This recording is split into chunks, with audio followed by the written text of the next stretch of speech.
Namaskar. Welcome to Camp Shiksha. This particular question is from, you can say, JEE Advance 2021 paper.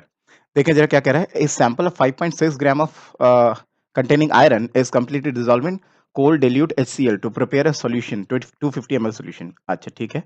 अच्छा ये जो solution है इसको इसने 25 ml of the solution required 12.5 ml of 0.03 molar KMnO4. अच्छा यहाँ से जो बना उसको उसने KMnO4 से रिएक्ट करा दिया और पूरी टाइट्रेशन कर दी, एंड पॉइंट तक पहुंचा. ठीक है. फिर कह रहा है कि Fe2+ आयन के जो मोल्स हैं वो अगर x हैं और percentage of iron in the sample, देखो लिखा ना, amount of iron in the sample is y%. तो percentage of iron in the sample, starting में जो सैंपल लिया था उसमें परसेंटेज ऑफ आयरन कितना है, y% है. तो आपको x और y निकालना है.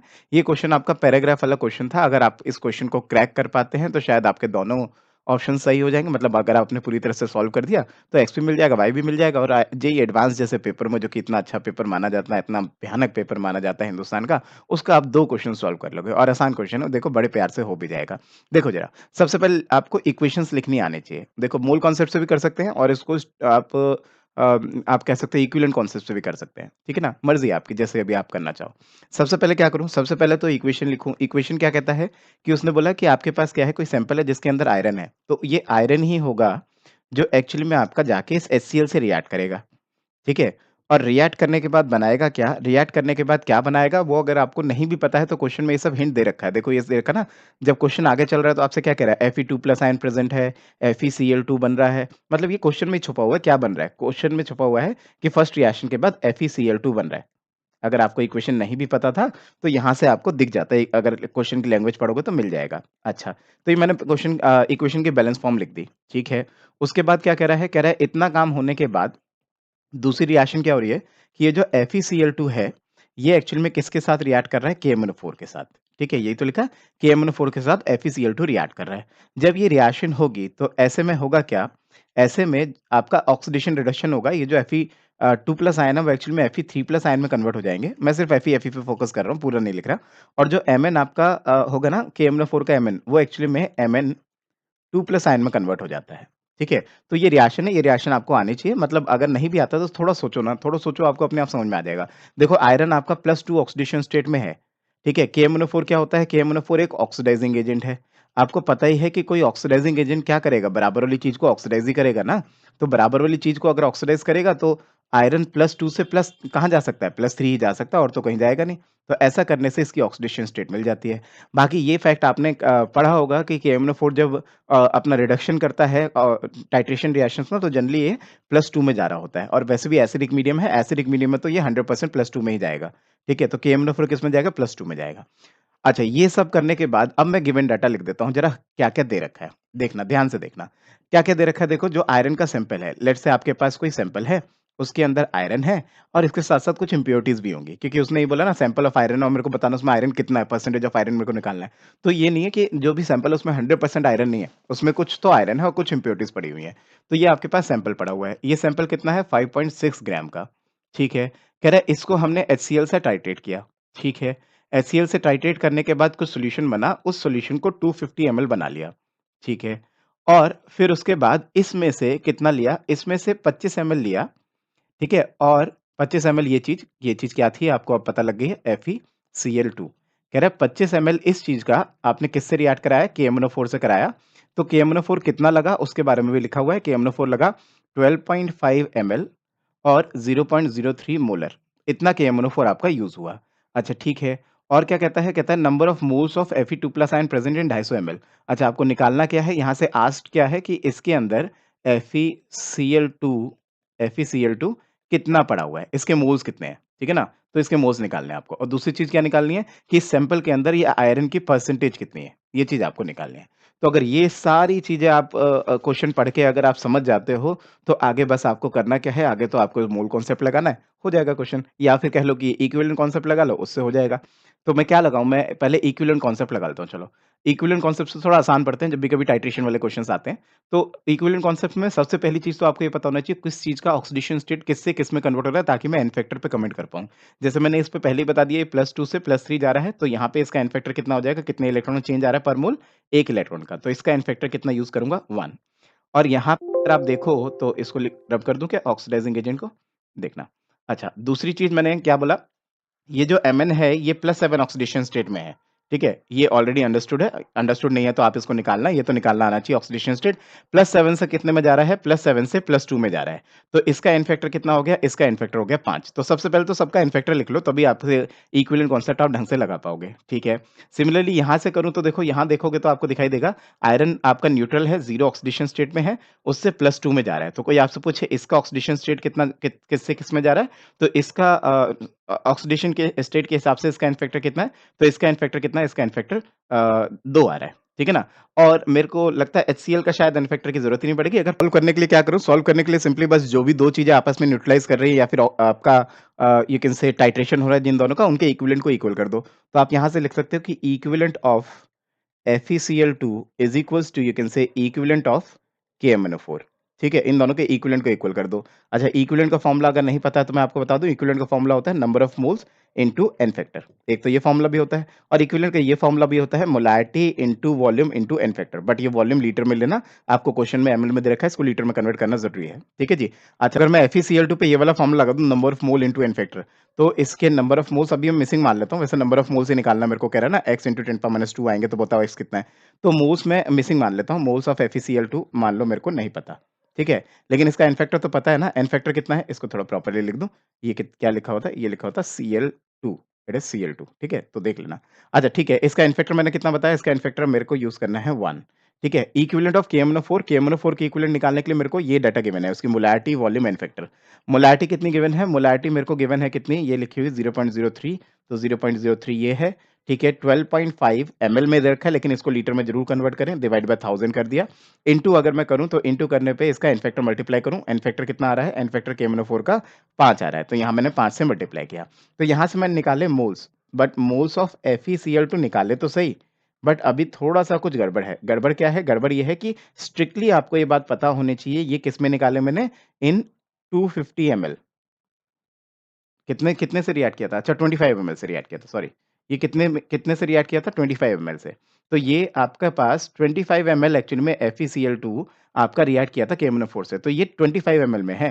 तो 25 एमएल में आपका जो आ रहा है नंबर ऑफ मोल्स, वो कितने आ रहे हैं? 0.03 इंटू 10 12.5 डिवाइड बाय 1000, ठीक है? इंटू 5 ये आ रहा है, ठीक है? अगर मैं क्या करता हूँ, अगर मैं बोलता हूँ कि 25 एमएल में इतना है, तो moles of FeCl2 in 250 ml, 250 ml में अगर मेरे को निकालने हो तो वो कितने होंगे? यहाँ से क्रॉस मल्टीप्लाई कर सकता हूँ सिंपली, तो मैं कह सकता हूँ वो कितने हो जाएंगे? 0.03 into 12.5 divide by 5 into sorry divide by 1000 था, ठीक है? तो डिवाइड बाय 1000 दिस थिंग, और यहाँ पे 5, और मैं बोल दूँ कि 25 एमएल में अगर इतना है तो 250 एमएल में कितना है?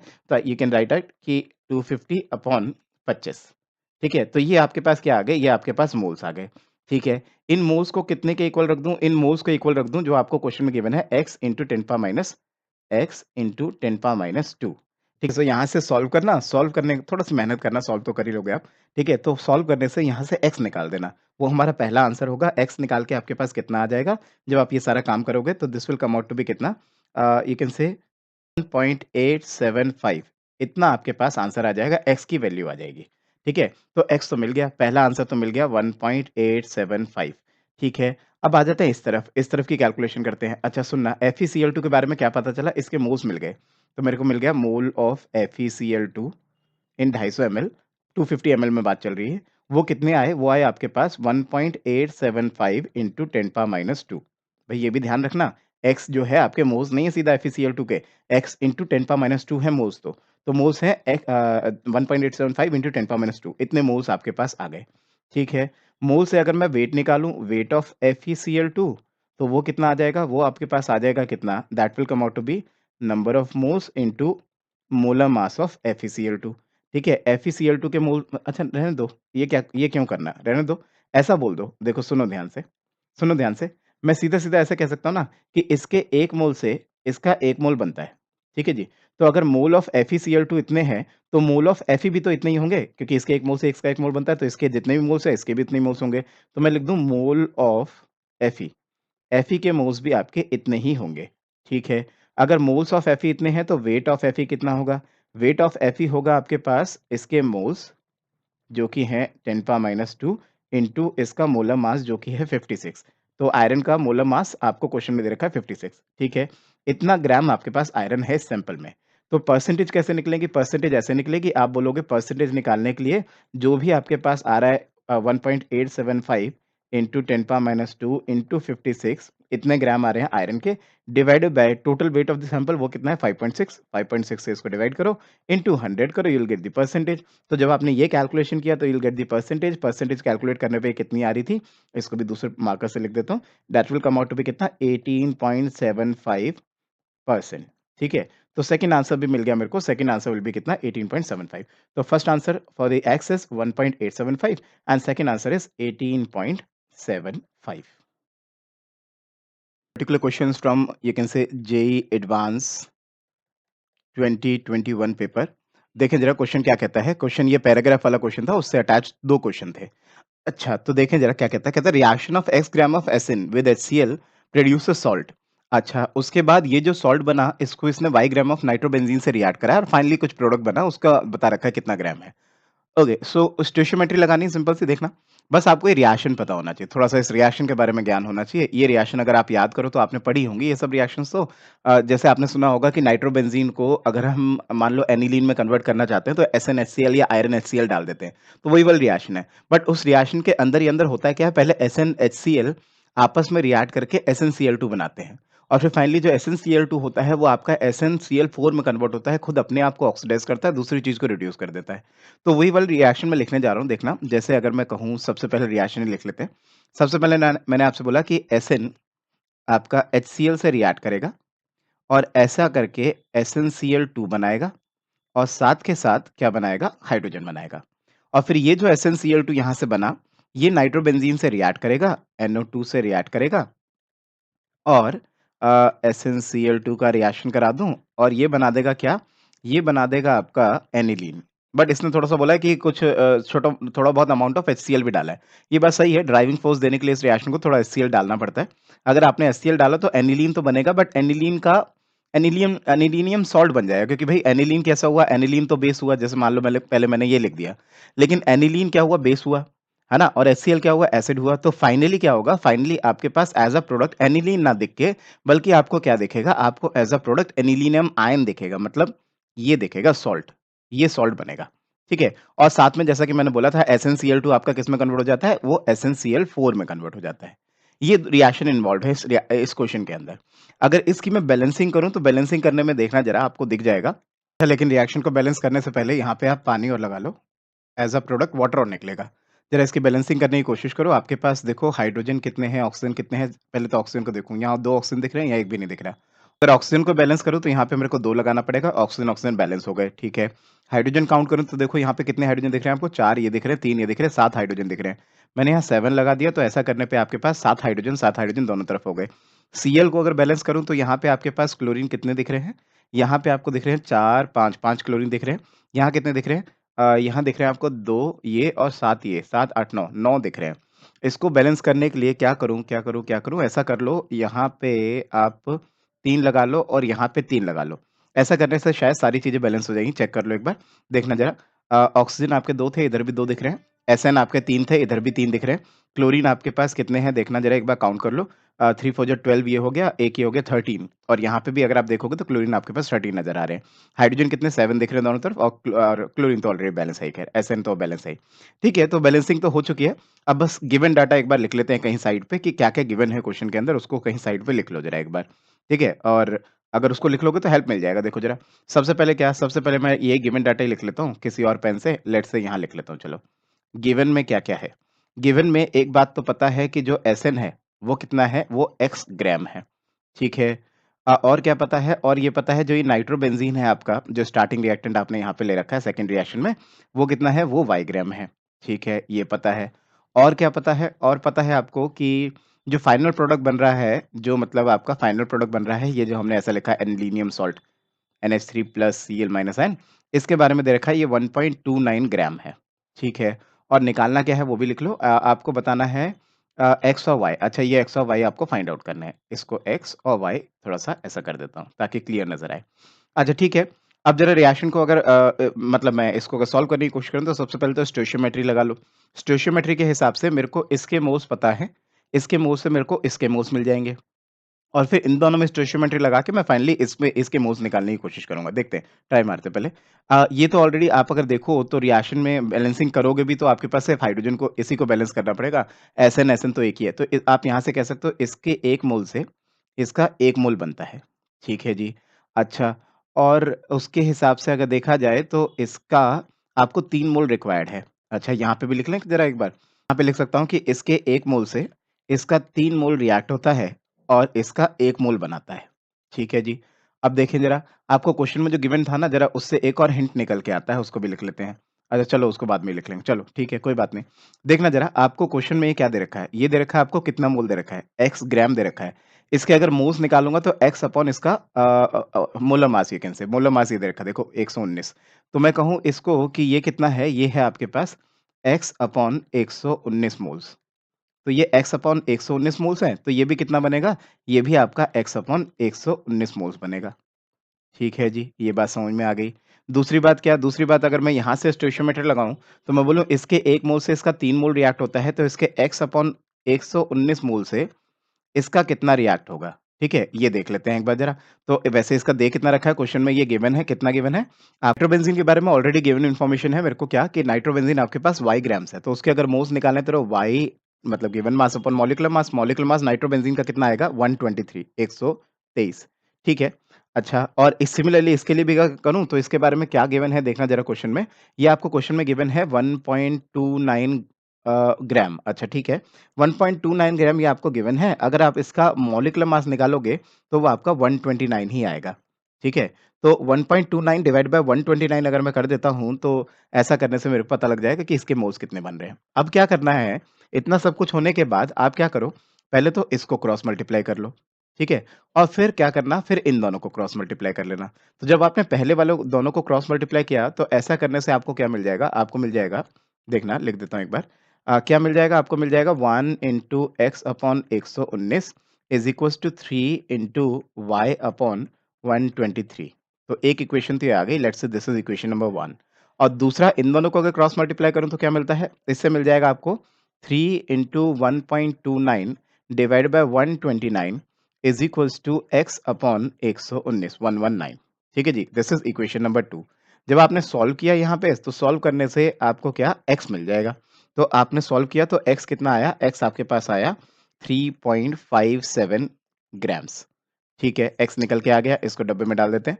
और यही x जब आपने इसमें सब्स्टिट्यूट किया, यहाँ पे आपने सब्स्टिट्यूट किया अपना आंसर, ये कितना 3.57 जब आपने इसमें सब्स्टिट्यूट किया और इसको सॉल्व किया, तो ऐसा करने से आपके पास y आ गया। तो y जब आपने सॉल्व किया तो y कितना आ रहा था?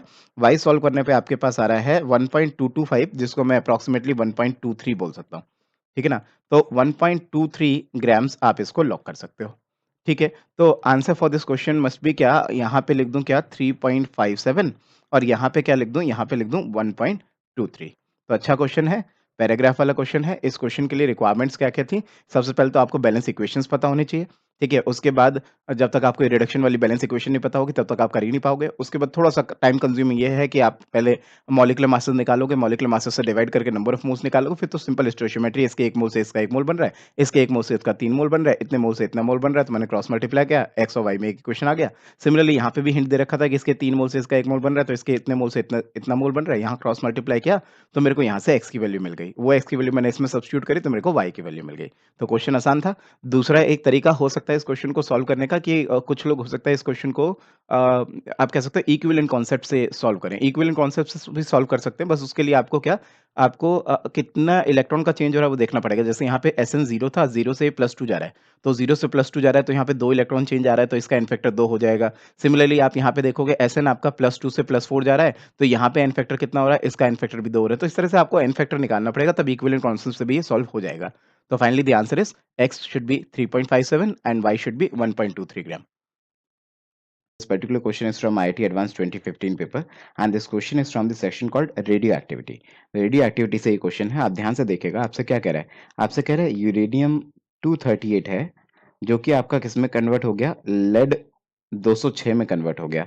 आप ये रिएक्शन लिख के देखो, आपको दिख जाएगा इसमें से कितने अल्फा पार्टिकल और कितने बीटा पार्टिकल एमिट हो रहे हैं। तो ये कह रहा है यूरेनियम यहाँ पे कितना 92, ये 238, और इससे कन्वर्ट कितने में हो गया, ये हो गया लेड 82206, इसमें कन्वर्ट हो गया। अब इसमें कुछ अल्फा पार्टिकल्स भी होंगे जो कि यहाँ से रिलीज हुए, और कुछ बीटा पार्टिकल भी होंगे जो कि यहाँ से रिलीज हुए। बीटा पार्टिकल आपको पता है -10 होता है और ये 2 और 4 होता है। इसका मतलब ये है कि ऊपर जो भी डिफरेंस आ रहा है 238 से लेकर 206 का जो डिफरेंस आ रहा है, उस डिफरेंस से मेरे को अंदाजा लग जाएगा कि मेरे पास अल्फा पार्टिकल कितने यहाँ से रिलीज हो रहे थे। तो अगर आप देखोगे तो यहाँ से कितना आ रहा है, तो ये डिफरेंस कितना बना, तो ये डिफरेंस बन रहा है आपका 32। इसका मतलब 32 का डिफरेंस आ रहा है। और आपको पता है कि अगर ये 32 का डिफरेंस आ रहा है, एक अल्फा पार्टिकल लगाने पे 4 का डिफरेंस आना चाहिए। तो 32 का डिफरेंस कितने अल्फा पार्टिकल से आएगा, 8 अल्फा पार्टिकल से आएगा। जिससे मेरे को पता चला अल्फा पार्टिकल्स कितने, अल्फा पार्टिकल्स 8 एमिट हो रहे हैं।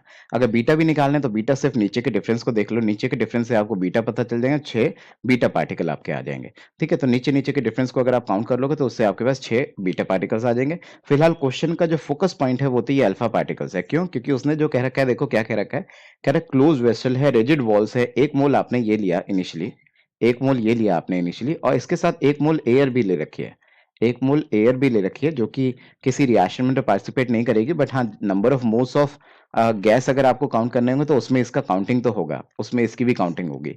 बाकी कह रहे हैं कंसीडरिंग द कंप्लीट डीके, ये कंप्लीटली डीके हो गया, मतलब ये खत्म ही हो गया। अगर ये खत्म हो गया तो ऑब्वियसली यहाँ से जो बना होगा गैस, वो कौन बना होगा, वो आपके हीलियम न्यूक्लिया बने होंगे, और एक इनसे अल्फा पार्टिकल्स बने होंगे। तो यहाँ से आपका हीलियम बना जो कि कितना बना, 8 मोल बना। तो आपके आप ऐसा कह सकते हो ये तो पूरा खत्म ही हो गया। 1 मोल गैस एयर आपके पास पहले से पड़ी थी, यहाँ पे जो गैसियस पार्टिकल्स बने वो कितने बने, 8 मोल्स आपके पास ये गैसियस अल्फा पार्टिकल्स बन गए। ठीक है, तो एक तरह से अगर देखा जाए तो अभी आपके पास total number of moles of gas कितने हैं, टोटल मोल्स ऑफ गैस कितने हैं, वो कितने हैं आपके पास, 8 तो हैं आपके पास अल्फा पार्टिकल की वजह से, और एक है आपके पास जो एयर पड़ी हुई थी जिसकी वजह से 9 मोल्स आपके पास पड़े हैं। क्वेश्चन में जो पूछा गया है वो क्या पूछा गया, जरा उसको पकड़ो। क्वेश्चन में आपसे कह रहा है कि आपको फाइनली बताना क्या था, आपको बताना था pressure final by pressure initial. अगर आपकी सारी कंडीशंस आपकी कांस्टेंट ही है, मतलब प्रेशर को छोड़ के बाकी चीजें अगर आपकी कांस्टेंट ही है, आपका कांस्टेंट टेम्परेचर है, कांस्टेंट वॉल्यूम है, क्लोज्ड वेसल है, उसने बता ही दिया आपको, कांस्टेंट टेम्परेचर पे सारी चीजें चल रही हैं, तो आप पीवी इक्वल्स टू एनआरटी से रिलेट करके ये बोल सकते हो कि प्रेशर्स के जो रेशियो होंगे वही तो नंबर ऑफ मोल्स के भी रेशियो होंगे। तो आई कैन से number of moles final upon number of moles initial. तो अगर नंबर ऑफ मोल्स फाइनल की बात करोगे तो फाइनल नंबर ऑफ मोल्स आपके पास कितने थे, फाइनल नंबर ऑफ मोल्स आपके पास आए 1 इसका 8 इसका मतलब 9, divide by initial moles of gas. Initial moles of gas आपके पास सिर्फ एयर थी, ये गैस नहीं था, तो जिसकी वजह से इनिशियल मोल्स ऑफ गैस, इसको मैं दोबारा लिख देता हूं एक बार, that's why the initial number of moles of gas आपके पास कितनी थी 1, और अभी फाइनली कितनी है 9। That's why the answer for this question must be 9। This particular question is from IIT Advanced 2016 paper and this question is from the section called mole concept और redox reaction। देखते हैं जरा हो क्या रहा है। इस क्वेश्चन में आपसे कह रहा है कि मैंगनीट एनायंस है जो कि थायोसल्फेट्स के साथ रिएक्ट कर रहा है। Manganate anion MnO4 minus that is KMnO4 का जो एनायन है वो लिखा हुआ है, और आपसे कह रहा है थायोसल्फेट H2O3 2 माइनस से रिएक्शन कर रहा है। किस में रिएक्शन कर रहा है, किस मीडियम में, न्यूट्रल या फेंटली एल्कलाइन सॉल्यूशन में। तो एक्चुअली एक रफली थोड़ा सा आपको रिएक्शन आने चाहिए तो ही आप इस क्वेश्चन को सॉल्व कर पाओगे। रिएक्शन क्या आने चाहिए, MnO4 माइनस है, ये फेंटली एल्कलाइन सॉल्यूशन में ये खुद किस में कन्वर्ट हो जाएगा, MnO2 में, और ये जो थायोसल्फेट हैं ये किस में कन्वर्ट होते हैं, ये कन्वर्ट होते हैं सल्फेट आयन में। तो एक तरीका तो इस क्वेश्चन को करने का टिपिकल सा वही है कि आपको जिस तरह से रेडॉक्स की बैलेंसिंग सिखाई गई होगी कि एसिडिक मीडियम है, बेसिक मीडियम में किस तरह से बैलेंसिंग करते हो, तो बेसिक मीडियम वाली बैलेंसिंग अगर आप इसकी करोगे तो बैलेंसिंग करने के बाद एक तरीका तो यही है कि बैलेंसिंग करने के बाद आपको टिपिकली ये रिएक्शन कुछ ऐसे दिख जाएगी आफ्टर बैलेंसिंग। अगर बैलेंसिंग करने के बाद ऐसा नजर आ रहा है तो फिर तो सीधा सीधा क्वेश्चन समझ में आ ही रहा है। वो कह रहा है कि 8 मोल इसके MnO4 माइनस के 8 मोल्स कितने मोल सल्फेट के बनाएंगे, तो ये तो बैलेंसिंग से दिख रहा है, इसके 8 मोल इसके 6 मोल बनाएंगे, तो आंसर तो बैलेंसिंग से भी आ जाएगा। तो मैं ये कहने की कोशिश कर रहा हूँ कि इस क्वेश्चन को करने के बहुत तरीके हैं। एक तो बैलेंसिंग से ही सिंपल बैलेंसिंग कर लो, उससे पता चल जाएगा कि कितने मोल्स इसके कितने मोल बना रहे हैं, तो 8 मोल क्या बनाएंगे, तो आपको सीधा सीधा दिख रहा है बैलेंसिंग रिएक्शन में दिख रहा है कि 8 मोल्स MnO4 माइनस के 6 मोल्स ऑफ सल्फेट बनाएंगे। एक तो तरीका ये है। एक दूसरा तरीका मैं आपको सिखाना चाहता हूँ, जरा ध्यान से सुनिएगा। वो क्या है? वो ये है कि इस रिएक्शन के अंदर हो क्या रहा है। इस रिएक्शन में MnO4 माइनस से बन रहा है MnO2। मतलब यहाँ पे जो Mn की ऑक्सीडेशन स्टेट है वो कितनी है? वो Mn की ऑक्सीडेशन स्टेट है यहाँ पे +7, और यहाँ कितनी है? यह है +4। तो कितने का चेंज हो रहा है? 3 इलेक्ट्रॉन चेंज हो रहा है। दैट्स वाई यहाँ पे एन फैक्टर कितना हो जाएगा? 3 हो जाएगा। तो MnO4 माइनस का एन फैक्टर कितना हो गया? 3 हो गया। इवन अगर आपसे MnO2 का भी एन फैक्टर पूछता है, उसका भी एन फैक्टर 3 होगा। अभी क्या? अभी आपसे जो थायोसल्फेट है वो किस में कन्वर्ट हो रहा है? थायोसल्फेट आपका सल्फेट में कन्वर्ट हो रहा है। यहाँ पे जो इसका ऑक्सीडेशन स्टेट है H2O3 2 माइनस का, वो आ जाएगा +2। आप निकाल लोगे ना, 2x plus 3 times -2 is equal to -2 करके, यहां से इसका ऑक्सीडेशन स्टेट निकल जाएगा। सिमिलरली इसका ऑक्सीडेशन स्टेट क्या होगा? +6। ठीक है जी। तो यहाँ पे आपने देखा कितने का? 4 इलेक्ट्रॉन का चेंज आ रहा है।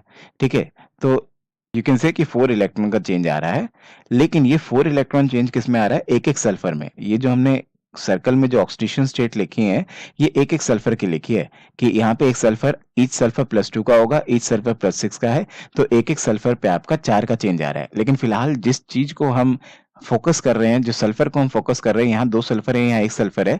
आप इसको बैलेंस करो और फिर बोलो कि अगर एक एक सल्फर पे आपका 4 का चेंज है, तो दो दो सल्फर पे कितने का? 8 का चेंज होगा। तो अभी अगर आपको एन फैक्टर निकालना हो, अगर आपको एन फैक्टर निकालना हो किसका? H2O3 2 माइनस का, तो उसका तो सीधा सीधा एन फैक्टर 8 आ जाएगा। और अगर आपको एन फैक्टर निकालना है सल्फेट आयन का, तो उसका एन फैक्टर क्या आएगा? 8 डिवाइडेड बाय स्टोइचियोमेट्रिक कोफिशिएंट, 2 से डिवाइड करना पड़ेगा। एक्चुअली एन फैक्टर का फॉर्मूला यही होता है, total number of electron loss या gain divided by the stoichiometric coefficient. तो फिलहाल यहाँ पे स्टोइचियोमेट्रिक कोफिशिएंट 1 था, तो इसलिए 1 से डिवाइड करने पे कोई फर्क नहीं पड़ रहा था, ये 8 ही आ रहा था। लेकिन अगर आपको सल्फेट के एन फैक्टर निकालना है ना, तो वो क्या आएगा? वो आएगा 8/2, दैट इज नथिंग बट 4। तो सल्फेट का एन फैक्टर कितना आएगा? 4। और फिलहाल आपको जो क्वेश्चन दिया गया है, क्वेश्चन आपका किस किस के बीच में रिलेशनशिप पूछ रहा है, किस किस के बीच में रिश्ता पूछ रहा है? MnO4 माइनस के बीच में, और किसके बारे में? जो सल्फर प्रोडक्ट बन रहा है, मतलब सल्फेट के बारे में। इसका मतलब है कि आप बोल सकते हो एट एंड पॉइंट, किसी भी रेडॉक्स रिएक्शन के एंड पॉइंट पे आप कह सकते हो कि equivalent of the reactant, that is MnO4 minus, is equals to equivalent of product, that is sulfate ion। और इक्विवेलेंट का फॉर्मूला क्या होता है? इक्विवेलेंट का फॉर्मूला होता है मोल्स इनटू एन फैक्टर।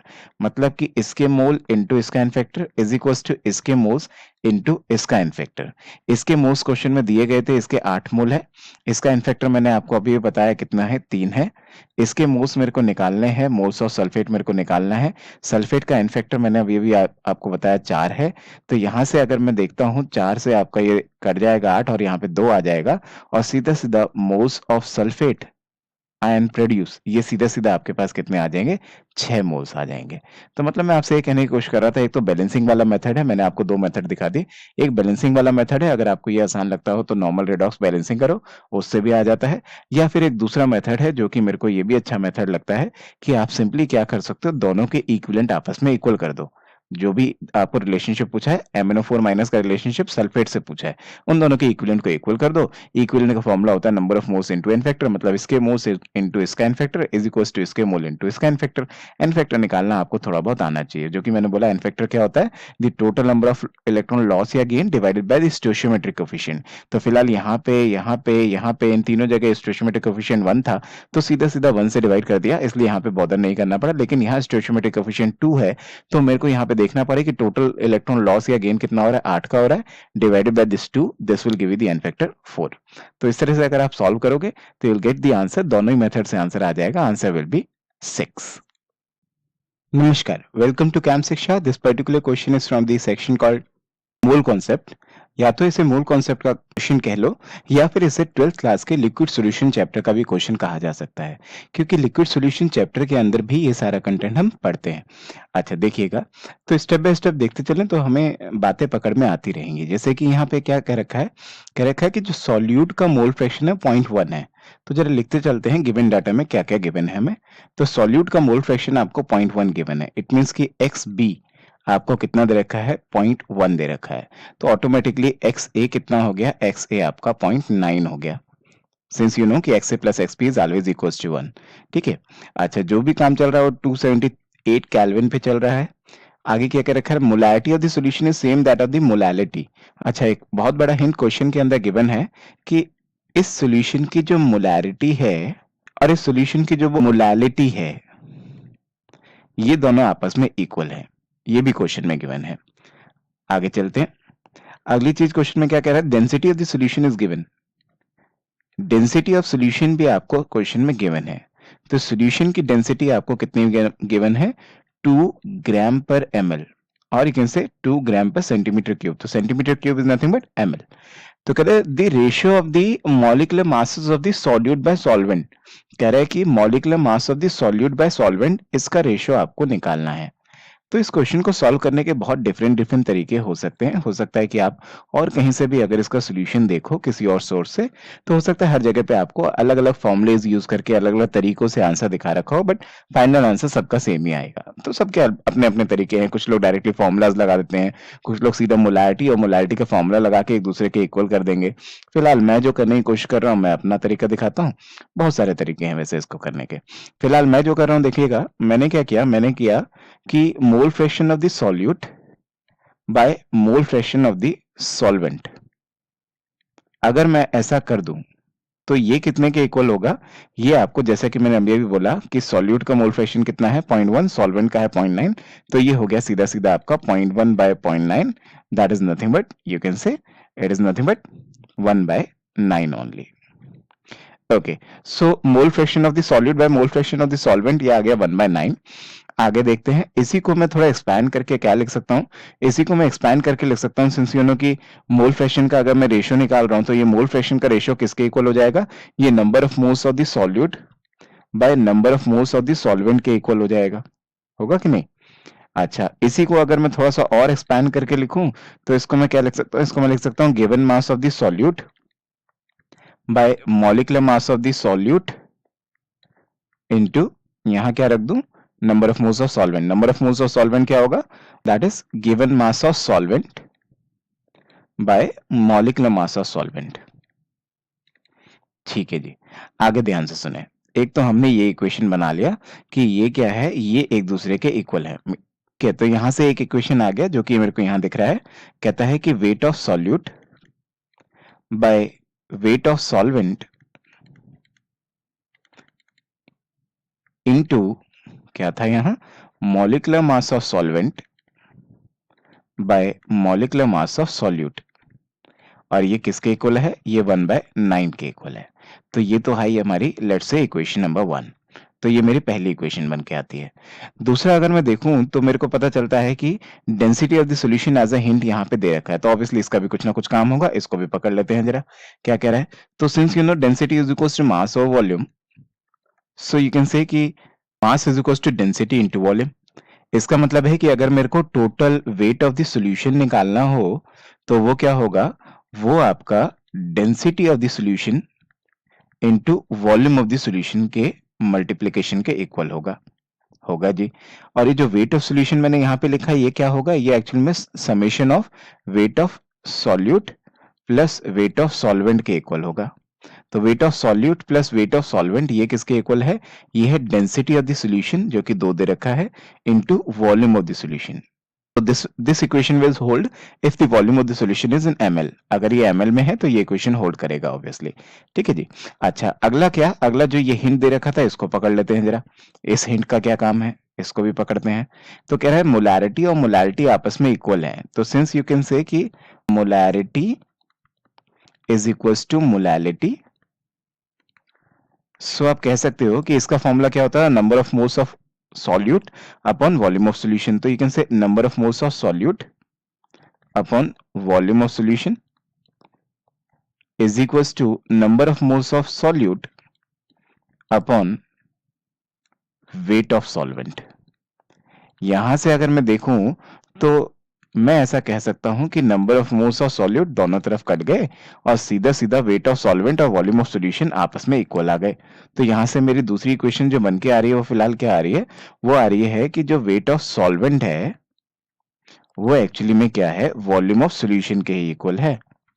और यहां से if this is equation number 2, तो यहां से मेरे को पकड़ में आ रहा है, मैं यहां से सब्स्टिट्यूट कर दूं वॉल्यूम ऑफ सॉल्यूशन इसके अंदर। तो अगर मैं इसके अंदर वॉल्यूम ऑफ सॉल्यूशन सब्स्टिट्यूट कर दूं तो ये क्या हो जाएगा, weight of solvent is equals to हो जाएगा weight of solute plus weight of solvent divided by 2। On solving this, you will get क्या, you will get weight of solvent is actually equals to weight of solute। ये निकल के आया ये सब solve करने से। तो ये सब सॉल्व करने से मेरे पास जो मेन बात पकड़ में आई वो ये पकड़ में आई।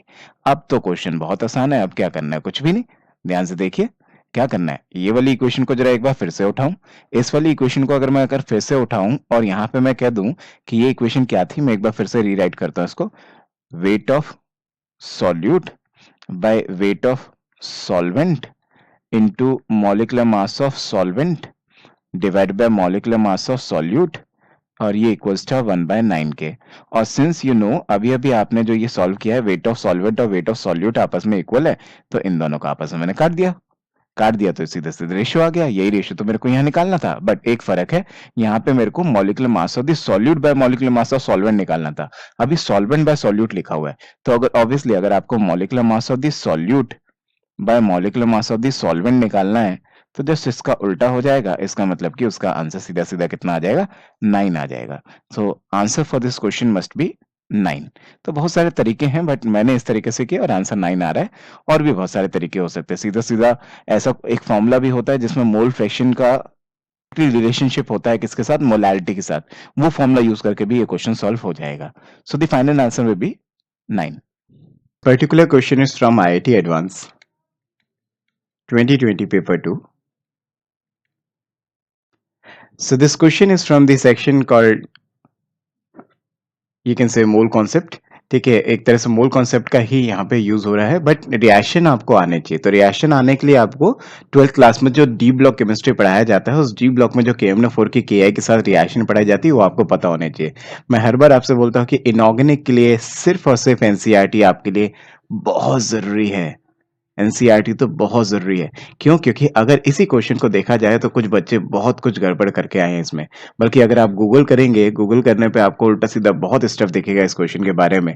कुछ वीडियो, यूट्यूब वीडियोस के ऊपर भी उल्टा सीधा बहुत कुछ है कि कुछ लोग कहते हैं कि KMnO4 है उसको KI से रिएक्ट कराओ और फिर आपको कहेगा कि जो I माइनस है IO3 माइनस में कन्वर्ट हो जाएगा। कुछ लोग ऐसा बोल रहे हैं। कुछ लोग बोल रहे हैं कि KMnO4 को KI से जब आप ट्रीट करोगे वीकली बेसिक मीडियम में, तो उन्हें वीकली शायद नहीं दिख रहा है, उन्हें सिर्फ बेसिक दिख रहा है, जिस कारण की वजह से वो कह रहे हैं KMnO4 K2MnO4 में कन्वर्ट हो जाएगा। ये सब गलत है जी, ये सब गड़बड़ है। मैं आपसे सिर्फ और सिर्फ स्ट्रिक्टली कह रहा हूँ, just stick to your NCERT book.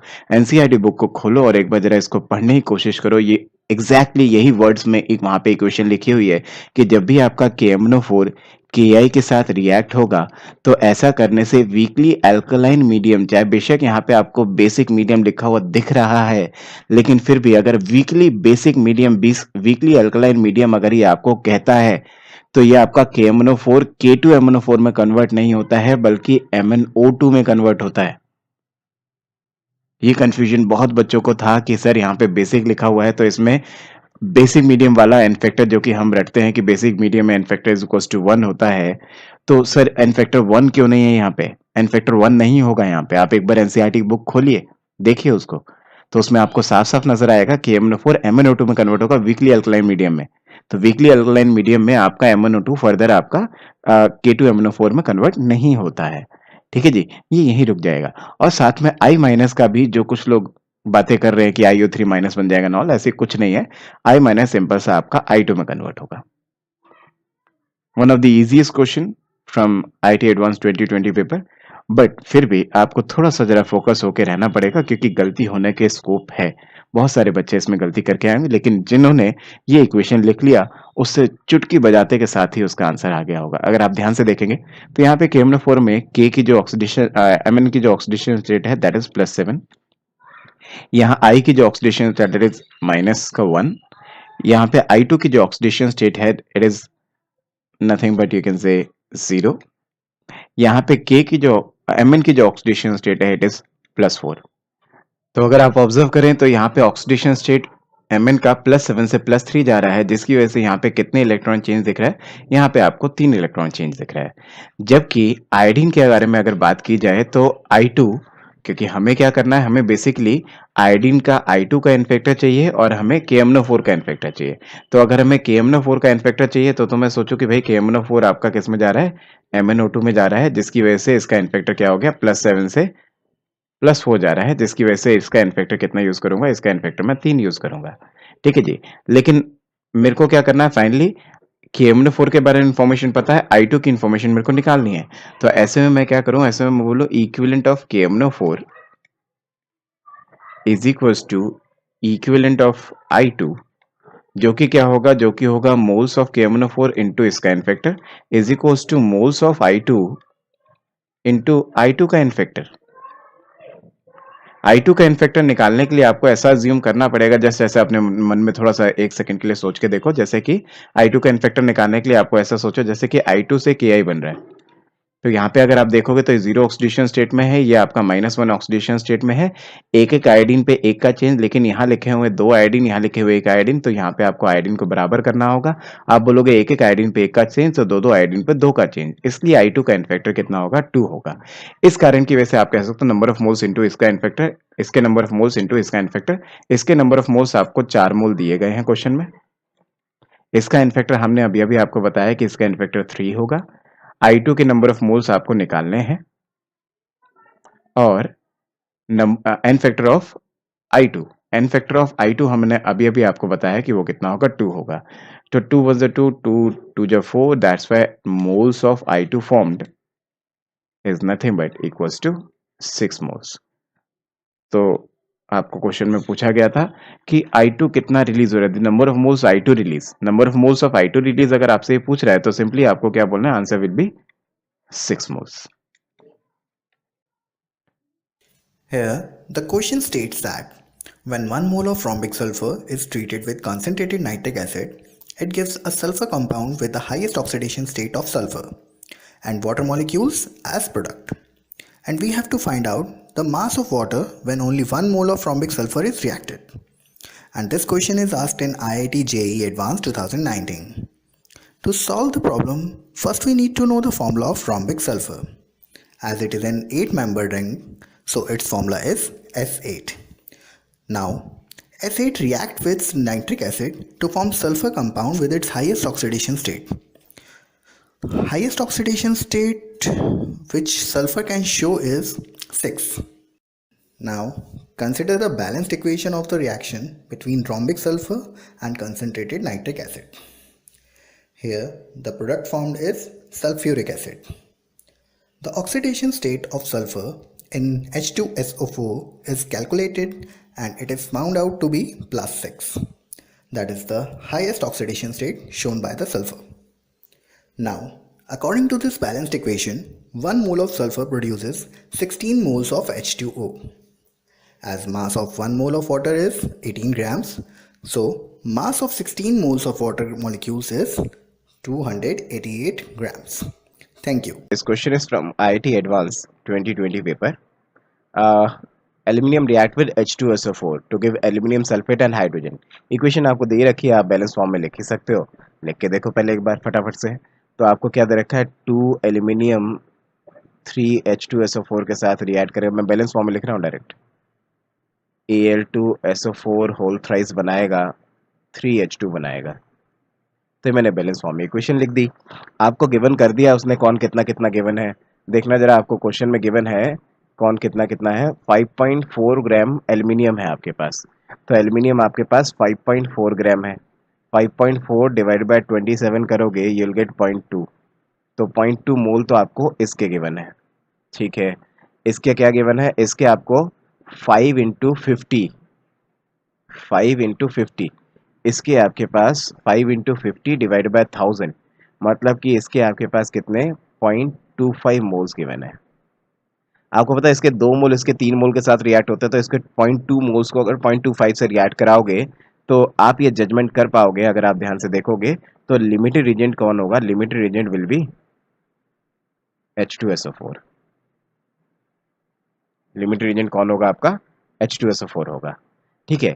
अगर H2SO4 लिमिटेड एजेंट है तो प्रोडक्ट कितना बनेगा will only depend upon limited agent. तो H2 कितना बनेगा will only depend upon limited agent, will not depend upon aluminium. इसका मतलब है आपको यहाँ से बस ये देखना है कि 3 मोल H2SO4 का 3 मोल H2 बनाता है। तो इसका मतलब है कि अगर आप लेके चल रहे हो 0.25 मोल 0.25 मोल्स लेके चल रहे हो H2SO4 के, तो भाई आपके जो moles of H2 over H2 बनेंगे, मोल्स ऑफ H2 रिड्यूस, वो कितने होंगे आपके, वो भी हो जाएंगे 0.25। ऑब्वियस सी बात है ना, इसके 3 मोल इसके 3 मोल बनाते हैं, इसका 1 मोल इसका 1 मोल बनाएगा, इसका 0.25 में इसके 2.25 मोल्स बनाएंगे। तो आ गया आंसर वैसे तो। लेकिन इसने क्या पूछा, इसने आपसे पूछा है, आपको बताना है वॉल्यूम ऑफ H2, हमने निकाला मोल ऑफ H2।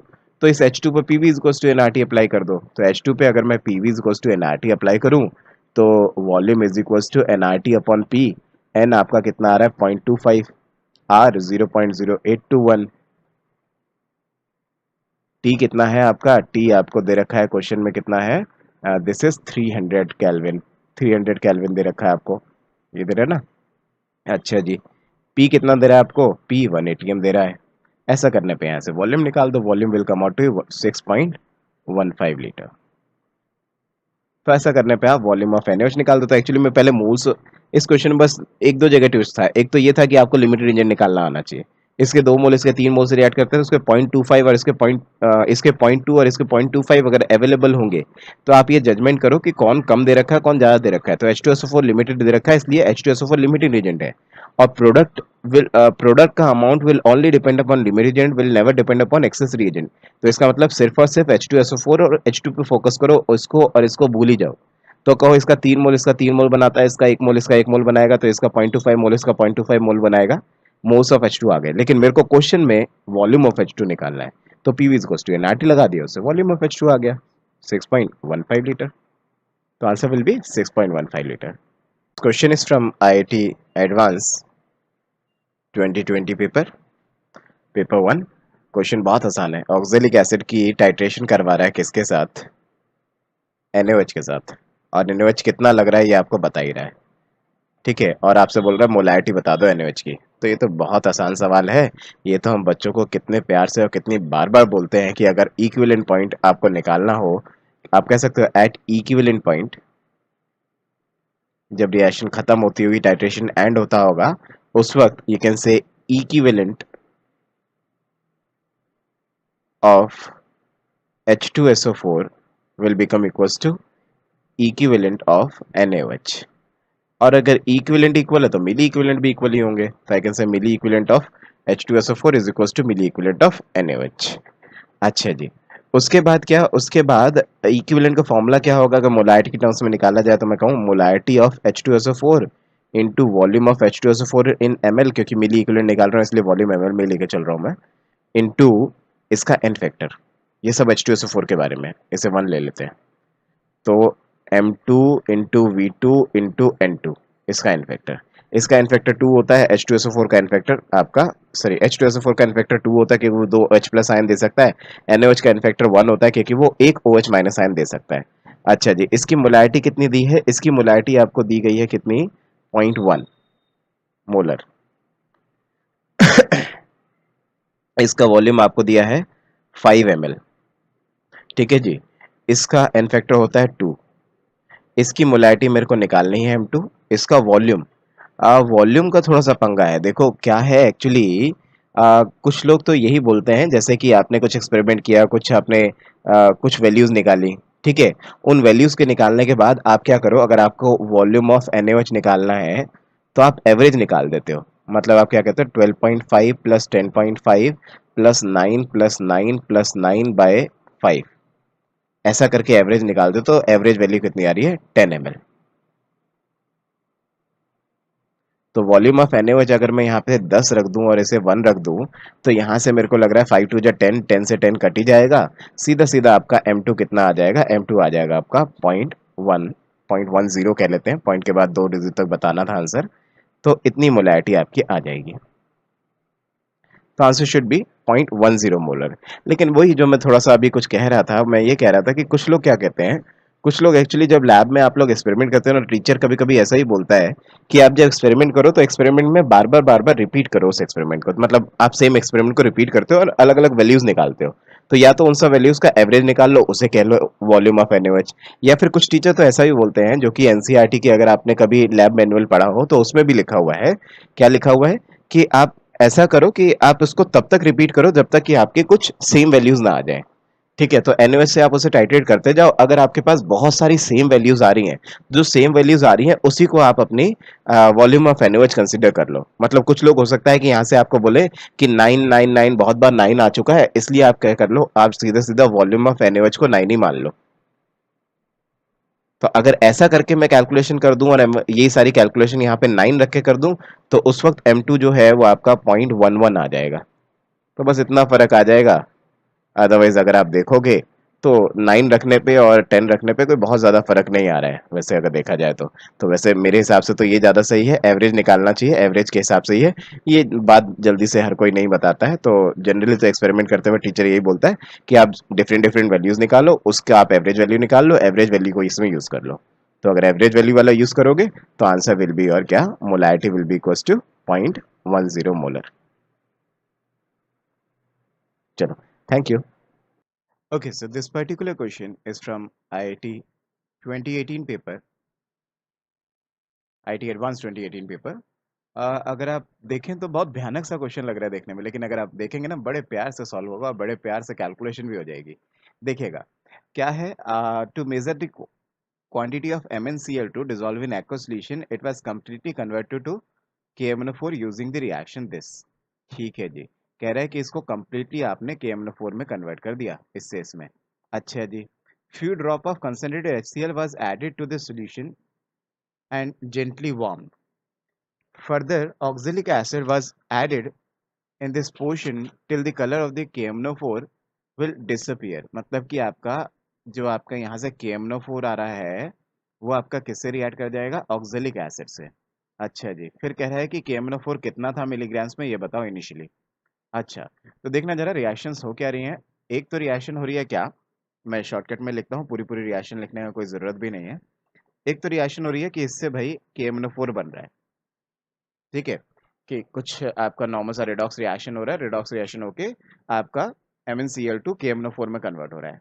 फिर कह रहा है कि यहाँ से जो KMnO4 बन रहा है वो आपका, ये जो KMnO4 बन रहा है यहाँ से, ये KMnO4 आपका ऑक्जेलिक एसिड से रिएक्ट होके, ऑक्जेलिक एसिड क्या होता है, COOH, COOH, C2H, you can से C2, H2C2O4।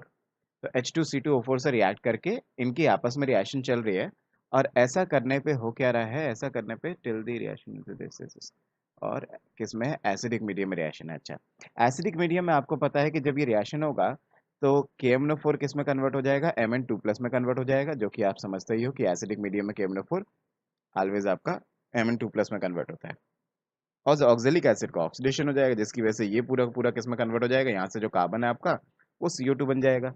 अच्छा जी, तो सिंपल सी बात क्या समझ में आ रही है, सिंपल सी बात ये समझ में आ रही है कि इसने आपको गिवन डाटा दिया है अबाउट ऑक्जेलिक एसिड, इसके बारे में बता दिया है कि ये 2 to 5 मिलीग्राम्स है, और इसका छुपा लिया है। मतलब इसका पूछ रहा है आपसे, एक तरह से इसके ग्राम्स नहीं पता है और यही आपसे पूछ रहा है कि भाई ये बताओ।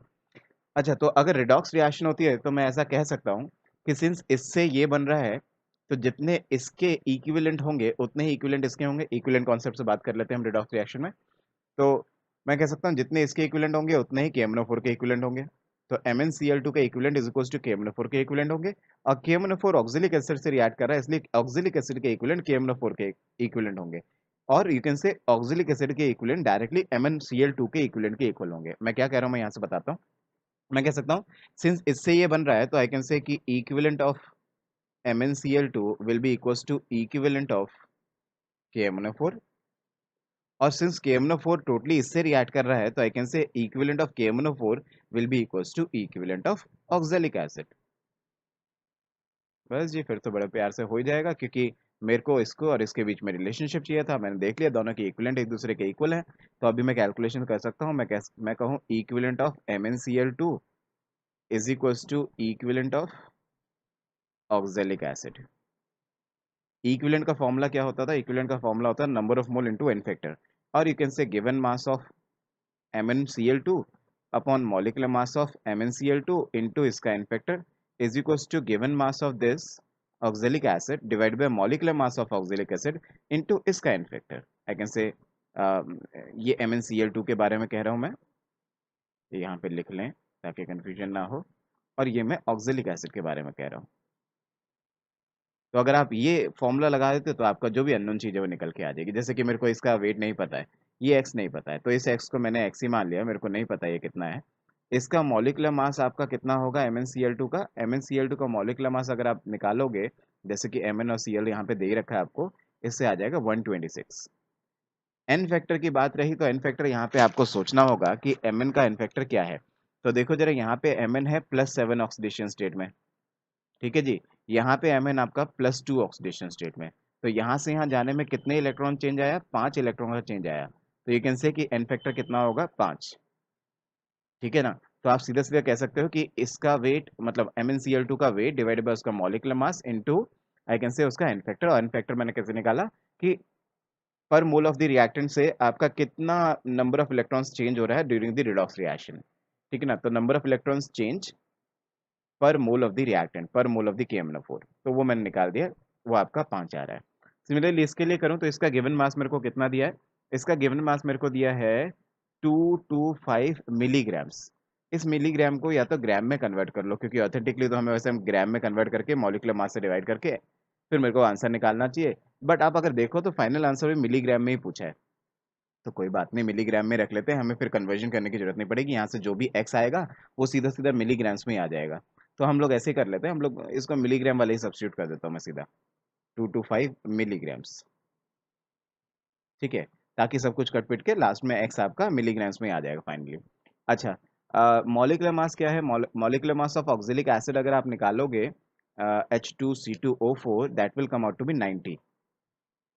एन फैक्टर की फिर से वही वाली बात है कि एन फैक्टर आप सोचो जी कितना है, तो यहाँ पे आपको नजर आ जाएगा कि आपका कितने इलेक्ट्रॉन का चेंज आ रहा है, ये आपको दिख जाएगा। जैसे ये +4 ऑक्सीडेशन स्टेट में है, यहाँ पे कार्बन आप यहाँ ये कार्बन आपका +2 ऑक्सीडेशन स्टेट में होगा, तो 2 इलेक्ट्रॉन का चेंज आपको नजर आ रहा होगा। तो आई कैन से कि यहाँ पे 2 इलेक्ट्रॉन चेंज हो रहा है, ठीक है ना। तो इस तरीके से ऑक्जेलिक एसिड का एन फैक्टर कितना होगा? ऑक्जेलिक एसिड का एन फैक्टर आपका 2 होगा। अगर मैं देखूं तो बड़े प्यार से ये सब कुछ कट रहा है, देखें जरा। अगर मैं देखूं तो ऐसा कुछ हो जाएगा कि आई कैन से 2 1 जा 2 4 जा 8 2 5 जा 10, 45 से ये कट गया, 5 1 जा 5 5 4 जा 20 5 जा 25। तो बस देखो 45 ये हो गया, बाकी 45 से 45 भी कट गया, सीधा सीधा यहाँ से आ गया जी क्या? x is equals to 126 milligrams, क्योंकि हमने यहाँ पे वेट मिलीग्राम में रखा था इसलिए मिलीग्राम में आ रहा है। ग्राम में कन्वर्ट कर दोगे तो ये वेट पहले ग्राम में आएगा, फिर उसको मिलीग्राम में कन्वर्ट करना पड़ेगा, तो आंसर यही आएगा। तो इस तरीके से MnCl2 का वेट आपका ये आ रहा है। तो आई कैन से कि weight of MnCl2 is 126 milligrams. So your answer will be 126 milligram. Thank you. Okay, so this particular question is from IIT 2018 paper. Question बहुत बहुत बहुत आसान सा लग रहा है, लेकिन एक बार बस आपसे इक्वेशंस बन जाए, अगर कोई बच्चा इसकी इक्वेशंस बना पाए, इक्वेशंस लिख पाए, फिर उसके बाद तो बहुत प्यार से बहुत आराम से मोल कॉन्सेप्ट लगा के क्वेश्चन हो जाता है, और बहुत इजी सी कैलकुलेशंस भी आराम से आंसर आ जाएगा। तो देखिए जरा, जैसे अगर मैं पढ़ने की कोशिश करूँ, आप जैसा पढ़ते जाओ बस क्वेश्चन को, अपने आप ही आंसर आ जाएगा। कह रहे गिलिना जो कि PBS होता है, यू नो दैट, ठीक है, जो कि और होता है आपका PBS is partially oxidized by passing air through it at high temperature. After some time, the passage of air is stopped. अच्छा जी, कह रहा है पहले तो आपने PBS में क्या किया जी? PBS में आपने O2 का रिएक्शन कराया। ऐसा करने से क्या होगा? ऐसा करने से ये रिएक्शन शायद आपने देखा हो, इसका करने से PbO बन जाता था, और ये जो सल्फर होता था इसका सल्फर डाइऑक्साइड बन जाता था। यहाँ पे ऑक्सीडेशन किसका होता था? सल्फर का। सल्फर आपका -2 से जा रहा है कहाँ पे? +4। पीबी में कोई चेंज नहीं आ रहा है, पीबी यहाँ पे +2 है, ये भी +2 ही है। अच्छा जी, पहले तो ये काम कराया।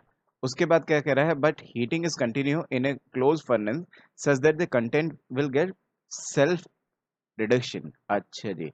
इसका मतलब ये है कि ये सेल्फ रिडक्शन करेगा। इट मीन्स कि यहाँ से जो पीबीओ बना है और यहाँ से जो पीबीएस अनरिएक्टेड बचा रह जाएगा, वो आपस में रिएक्ट करेंगे। मतलब ये कहना चाह रहा है कि ये जो आपका पीबीओ वहाँ ऊपर से आया है वो, और कुछ अगर पीबीएस आपका यहाँ से अनरिएक्टेड रह जाएगा, ठीक है, क्योंकि उसने ऐसा बोला ना, after some time the passage of air is stopped, तो इट मीन्स कि आफ्टर सम टाइम कुछ ना कुछ पीबीएस रह गया होगा, पूरी रिएक्शन नहीं हुई है, ऐसे कुछ लैंग्वेज लिख रहा है ये। तो ये दोनों आपस में रिएक्ट करेंगे, सेल्फ रिडक्शन होगा। ऐसे में क्या होगा जी, ऐसे में यहाँ पे रिएक्शन होके आपका पीबी बाहर आ जाएगा। तो ऐसा करने पे हम लोग बोलते थे ना, ये +2 में, +2 में, +2 से पीबी किस में चला गया आपका, +2 से आपका पीबी 0 में चला गया, एलिमेंटल फॉर्म में आ गया। अभी तो आपको सिंपली सिर्फ और सिर्फ क्या करना है, नेट इक्वेशन निकालनी है। जो भी हमारी नेट इक्वेशन आ रही होगी, दोनों इक्वेशन को मिलाने के बाद उस पर ये स्टोइचियोमेट्रिक लगा देंगे जो लास्ट सेंटेंस दिया है। पहले तो इसकी नेट इक्वेशन निकालने की कोशिश करें, उसके लिए मेरे को बैलेंस करना पड़ेगा। बैलेंस अगर आप करोगे तो उसके हिसाब से यहाँ पे 3 ऑक्सीजन दिख रहे हैं, यहाँ 2 ऑक्सीजन है, पीबी एक, एक सल्फर, एक सल्फर। अगर मान लो मैं यहाँ कुछ ऐसा करूँ कि यहाँ पे लगा दूँ लेट से 3, ठीक है, और फिर यहाँ लगा दूँ मैं क्या, 2, ठीक है, तो सल्फर 2 हो गए, जिसकी वजह से यहाँ 2 लगा दूँ, यहाँ पे मेरे पास इसको 2 लगा दूँ, तो हो गया आपके पास 2 पीबी, 2 सल्फर, 6 ऑक्सीजन, और 2 टू जा 4, और ये 2 ऑक्सीजन, 6 ऑक्सीजन यहाँ भी हो गए। ये हो गई जी बैलेंस आपकी इक्वेशन, ठीक है। इसी तरह से नीचे वाली को भी देखना रिक्वायरमेंट है कि नहीं बैलेंसिंग की, ऑब्वियसली होगा, क्योंकि इधर 2 पीबी दिख रहे हैं, इधर तो एक ही दिख रहा है, ये तो सबसे पहले बैलेंस करना ही पड़ेगा, बाकी कुछ बैलेंस हो या नहीं। अच्छा, लेकिन अभी मेरे को लग रहा है ऐसा करने से ऑक्सीजन आपका इधर, लेकिन ऑक्सीजन इधर 2 दिख रहे हैं, इधर एक ही दिख रहा है, ऐसे 2 करना पड़ेगा, जिसके हिसाब से इसे फिर 3 करना पड़ेगा आपको, ताकि आपकी बैलेंसिंग पूरी हो जाए। तो 2 PbO PbS is giving 3 Pb plus SO2, ठीक है जी। अगर हमने सब कुछ सही किया है, बैलेंस्ड है सब कुछ, तो इन दोनों को सम अप करके आप क्या कर दो, फाइनल इक्वेशन बता दो। बाकी ये सब ठीक है कि हाँ भाई, यहाँ पे कुछ टेम्परेचर T1 पे रिएक्शन हो रही थी, T2 पे हो रही थी, उसने बोला हीटिंग किया है, हीटिंग करने की वजह से T2 is greater than T1 and all, ये सब तो ठीक है ही है। खैर, बाकी अगर आप चाहो तो इसको एडअप करो, फाइनल इक्वेशन निकालो। फाइनल इक्वेशन आपकी आ जाएगी क्या, 3 PbS दिस प्लस दिस, ये तो कैंसिल आउट हो जाएगा, पीबीओ, ठीक है जी। बाकी अगर आप देखें तो ये बनाएगा क्या, ये आपका रिएक्शन करेगा 3O2 से, और रिएक्शन करके बनाएगा 3 PB प्लस 3 SO2, ऐसा कुछ बना रहा है। लेकिन अगर आप देखें तो पूरी इक्वेशन 3 से डिवाइड हो रही है, तो सिंपलेस्ट फॉर्म में लिख देते हैं एक बार। जैसे कि अगर मैं देखूं तो ये कह रहा है PbS plus O2 is giving क्या, is giving PB plus SO2। अच्छा जी, ये है हमारी फाइनल इक्वेशन, जिस पे मेरे को अपनी कैलकुलेशन करनी है। हम इक्वेशन तक तो पहुंच गए, अभी कैलकुलेशन और करने की कोशिश करते हैं। देखिएगा जरा, अगर मैं कैलकुलेशंस करूं तो यहाँ पे क्या दिखा रहा है, सिंपल सा आपको कह रहा है कि अगर आपके पास the weight in KG of PB produced per KG of O2, अगर O2 का आपने 1 kg ले रखा है, 1 kg, तो ऐसे में पीबी कितना बन रहा है, मतलब इनमें आपस में स्टोइचियोमेट्री लगाना है, ठीक है ना। तो आपको बैलेंस केमिकल इक्वेशन के हिसाब से दिख रहा है कि इसका 1 मोल, इसका 1 मोल बनाता है, मतलब इन दोनों के मोल्स आपस में इक्वल होंगे, ऑब्वियस सी बात है। तो ये कैन से कि moles of O2 is equals to moles of Pb, ठीक है जी। अच्छा जी, इसके हिसाब से इसके मोल्स निकालने के, इसका गिवन मास अपन मॉलिक्यूलर मास करूं, इसका गिवन मास कितना है आपके पास, 1 kg है, 1 kg मतलब 1000 ग्राम्स। तो given mass upon molecular mass of O2 is 32, it will be in grams, it will be gram per mole, ठीक है। ऐसा करने पे मेरे को निकालना है पीबी, पीबी का वेट निकालना है मेरे को। पहले तो मैं वेट इसका पीबी का ऐसे ही निकालूं कि यहाँ से वेट क्या आएगा, तो given mass upon molecular mass of Pb is 207, जैसा कि क्वेश्चन में गिवन भी है, ठीक है जी। इसको जब मैं यूज़ करूंगा तो यहाँ से मेरे पास वेट आ रहा है, जैसे मैं कैलकुलेट करूँ अगर, ये भी ग्राम पर मोल में है, तो ग्राम पर मोल से ग्राम पर मोल कट जाएगा, ग्राम में आंसर आ जाएगा। इसको अगर मैं सॉल्व कर रहा हूँ तो ये आंसर आ रहा है मेरे पास कितना, 6.47 इंटू 10⁻³ और ऑब्वियस सी बात है, अगर 10⁻³ आ रहा है तो केजी में अगर मेरे को आंसर निकालना है, जैसे कि यहाँ पे इसने बोला है कि केजी में आंसर निकालना है, तो केजी में जो आंसर आएगा that will be weight of Pb is nothing but 6.47 kg, so answer will be 6.47 kg. Thank you. So this particular question is from IIT Advanced 2018 paper.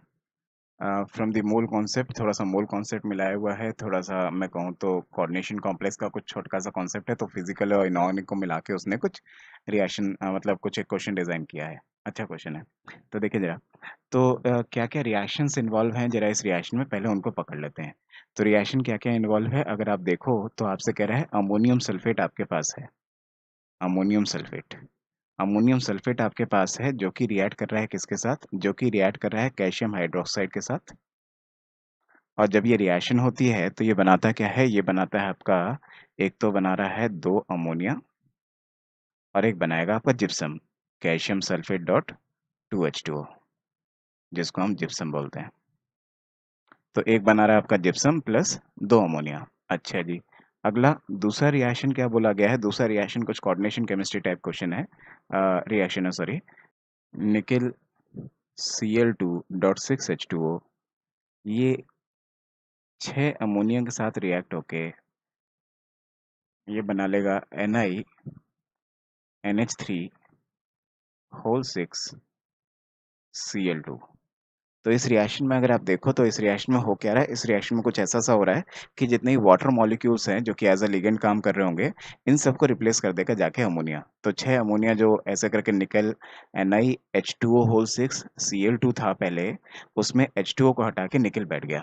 अब इस रिएक्शन में अगर आप देखो तो अब तो बहुत आसान क्वेश्चन है। अब तो सिंपली आपको सिर्फ और सिर्फ स्टोइशियोमेट्री लगानी है। स्टोइशियोमेट्री अगर आप लगाओगे तो देखिए क्या कह रहा है, आपको पता है from the balance chemical equation, इस वक्त बैलेंस केमिकल इक्वेशन आपके पास है।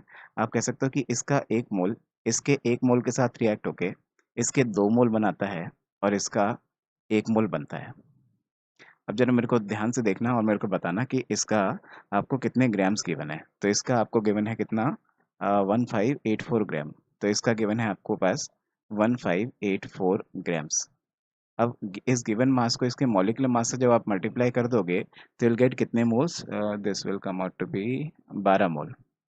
तो इसका मतलब है कि इसका एक मोल इसके एक मोल से रिएक्ट होकर इसका दो मोल और इसके एक मोल बनाता है, इसका 12 मोल, इसका कितना, इसका 24 मोल मतलब 24 मोल्स बनाएगा और इसके 12 मोल्स बनाएगा।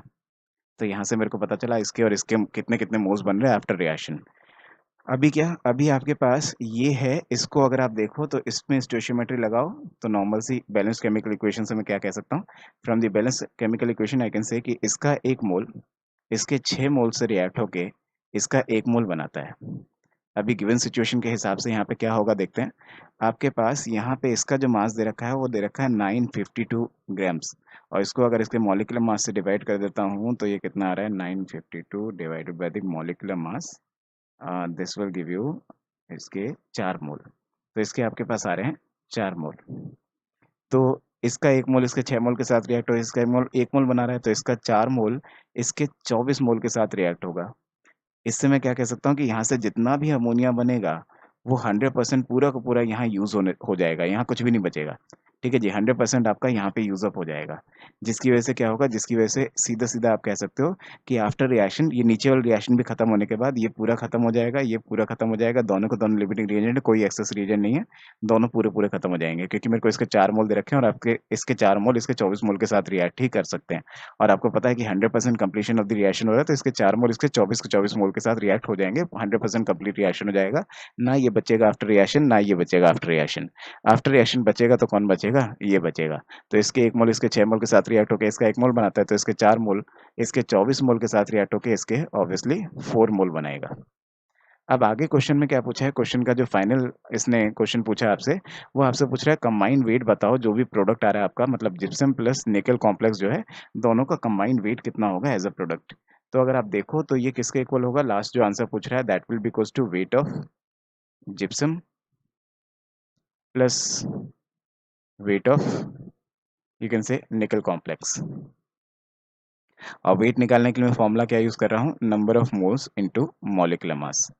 तो जिप्सम के मोल्स इनटू जिप्सम का मॉलिक्यूलर मास प्लस इसका मोल्स इसको इनटू कॉम्प्लेक्स का मॉलिक्यूलर मास।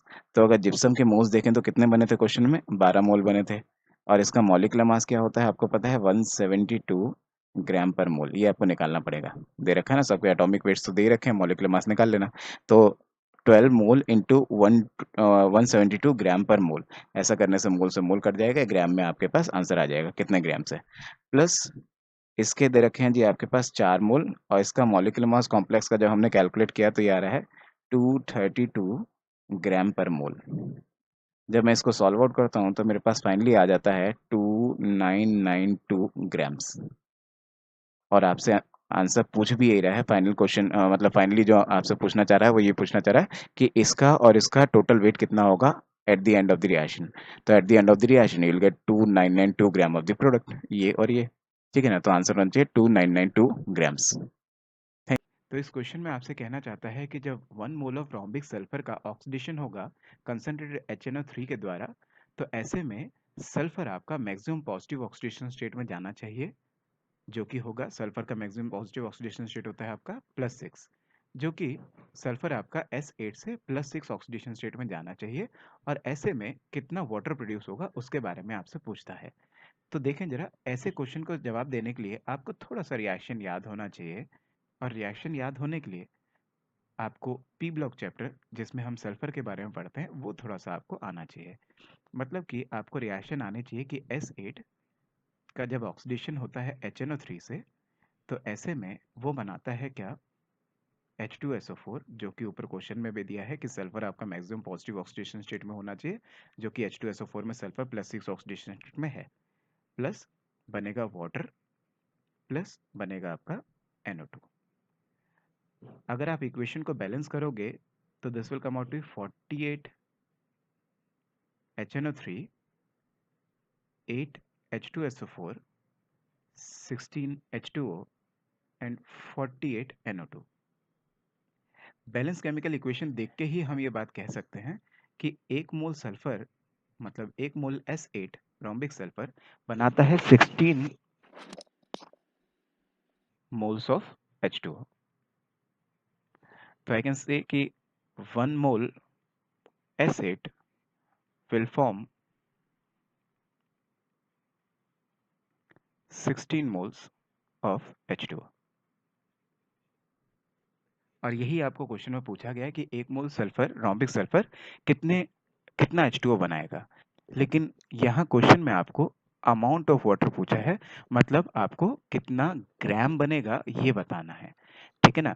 इसका मतलब है कि आपको बताना है H2O कितने ग्राम्स बना। अभी हमने निकाल लिया कि H2O के कितने मोल्स बने, तो आप ऐसा कह सकते हो कि weight of H2O formed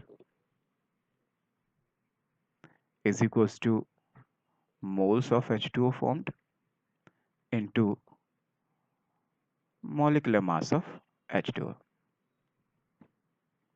That will come out to be कितना 16 moles into 18 gram per mole, and if we'll see तो ये मोल से मोल कट जाएगा और आपका फाइनल आंसर ग्राम्स में आ जाएगा, and answer will come out to be 288 grams. तो finally you will get the answer जो ये पूछना चाहता है कि H2O कितना बनेगा। तो H2O will form 288 gram of H2O. तो answer will be 288 grams. Okay, so I hope I helped you. Please subscribe Camp Shiksha. Thank you.